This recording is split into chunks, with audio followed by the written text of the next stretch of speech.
Halo, assalamualaikum guys. Ketemu lagi bersama saya di channel Lanang Jagat, channel yang membahas seputar pertanian, peternakan, dan perkebunan.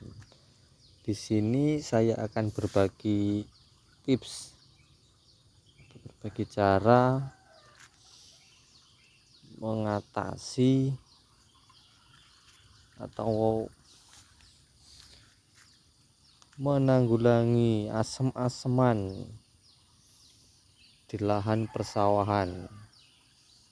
Di lahan persawahan yang tanahnya itu masih mengandung minyak guys ya, mengandung minyak seperti ini contohnya ini. Nah itu kan kelihatan kan, nah, itu ada minyak ya guys di airnya itu. Nah,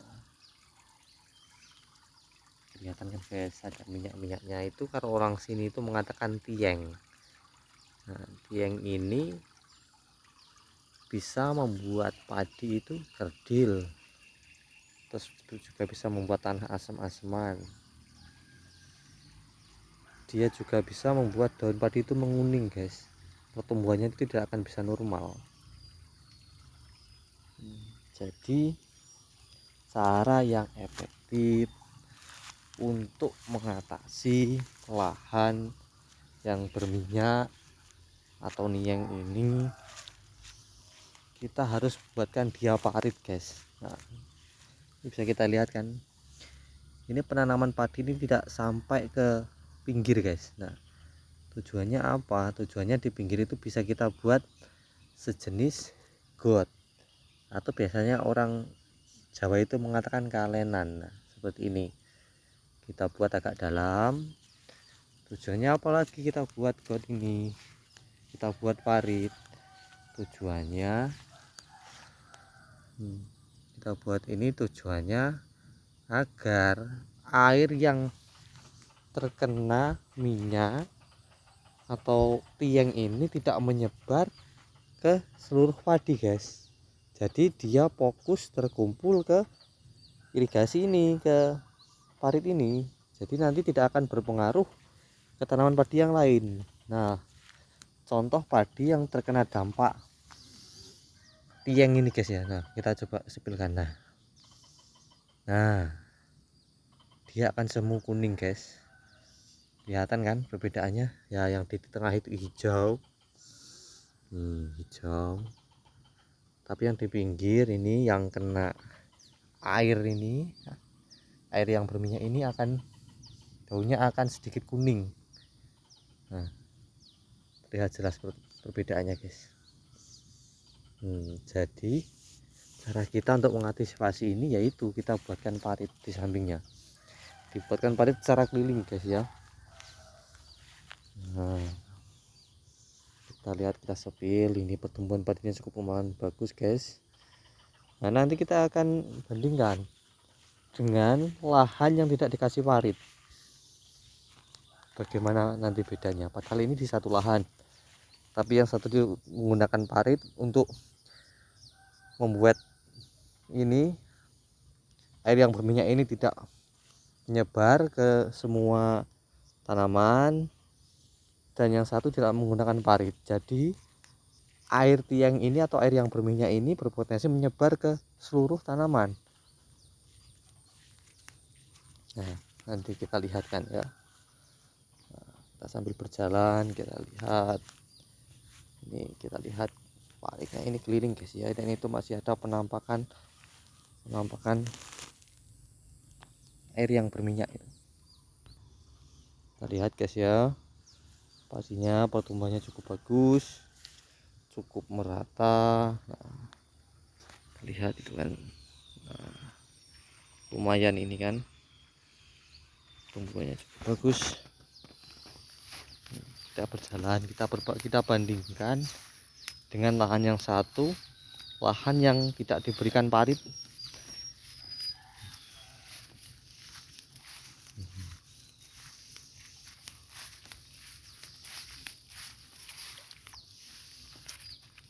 Nah kita sudah sampai guys. Ini kondisi padi yang lahannya saya berikan atau saya buatkan parit. Kondisi sampingnya seperti ini sampai ujung sana. Pertumbuhan paritnya masih hijau banget kan, masih lumayan, sangat baik pertumbuhannya. Dan yang sebelah ini guys, kita bisa lihat tanpa adanya warit, penanamannya sampai pinggir. Kita lihat, kita bisa lihat bandingan kan, dari daunnya dia kelihatan agak kekuningan. Coba kita sepilkan agak jauh kan perbandingannya. Ini segi pemupukan dan pengobatan sama guys, tidak ada yang beda karena ini di satu lahan. Cuman bedanya di sini ada parit, ini di sini ada parit, jadi otomatis air yang berminyak itu bisa menyebar ke semua lokasi sawah karena datarannya rata. Nah, seperti ini kita jalan, kita lihat. Ini yang menggunakan parit. Nah, kita sepilkan itu pinggirnya kan. Dan ini yang tidak. Bisa Anda bandingkan guys ya. Seperti apa perbedaannya.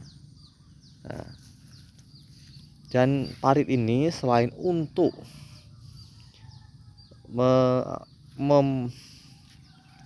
membuat air yang berminyak itu atau air yang ada tiangnya itu berkumpul di parit. Parit ini juga ada kegunaan lain guys. Nah, kegunaan lainnya akan saya sampaikan di video lainnya. Ini parit ini guys ya bisa meminimalisir atau sedikitnya mengurangi hama tikus yang ada di sawah. Kenapa bisa demikian? Nah, nanti akan saya sepilkan, akan saya berikan informasinya di video yang lain. Ini agak sedikit saya cuplik dulu aja, nanti ada rahasianya guys ya. Seperti ini.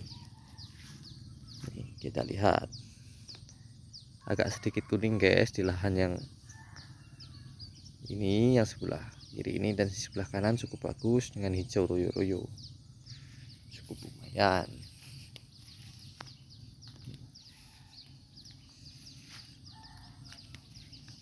Dan sedikit tips juga ya guys ya, jika kalian mempunyai lahan yang ada tiang tadi atau lahannya yang berminyak tadi, usahakan satu harus dikasih parit.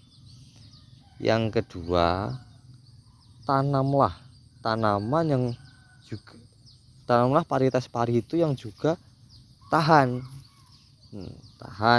di, kan jenis varietas padi itu berbeda-beda ketahanannya guys ya. Contohnya padi Serang itu juga cukup rentan. Nah, yang cukup tahan itu di daerah-daerah atau di lokasi-lokasi yang ada minyaknya itu, yang sudah saya buktikan itu varietas MR guys ya. MR itu cukup tahan dari tiang-tiang ini, dari lahan yang berminyak ini. Tapi asalkan ya kembali lagi harus dikasih parit intinya. Jika lahan sawah kita itu dikasih parit guys, otomatis di tengah itu akan seperti ini. Nah, bisa kita injak itu, nah, bisa kita injak, nah, otomatis akan keras kan, bisa kita lihat, nah, akan keras setelahnya itu memudahkan nanti untuk saat pemanenan guys, mau baik pemainan secara manual ataupun pemainan memakai kombi, itu akan lebih mudah. Dan jika lahan itu kering, airnya itu bisa diatur. Lahan yang kering itu bisa menghasilkan anakan yang bagus juga guys, asal jangan terlalu kering, dan pengairan itu juga bisa rutin atau bisa kita atur. Karena walaupun padi itu bukan tanaman yang selalu membutuhkan air, tapi pengaruh air di padi itu juga cukup besar banget.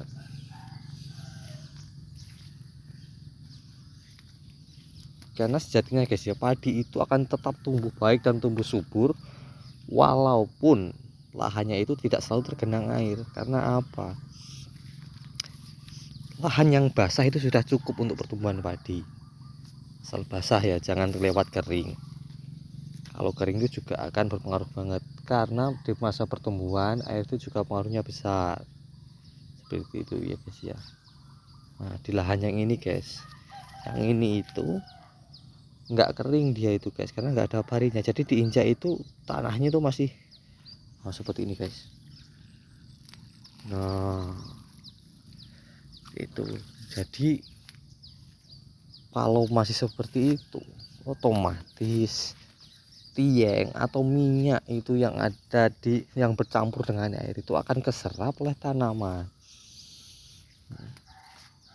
Akibatnya tanaman bertumbuhnya kurang maksimal, seperti ini contohnya, dia terkena sedikit kuning-kuningnya guys ya. Nah sebelkan ini tanamnya itu di hari yang sama guys, di hari Rabu tanggal 5 kalau nggak salah ini. Yaudah guys ya, sekian dulu informasi dari saya atau tips yang saya berikan. Kalau masih ada yang belum jelas silahkan ditanyakan di komentar ya. Saya akhiri, wassalamualaikum warahmatullahi wabarakatuh.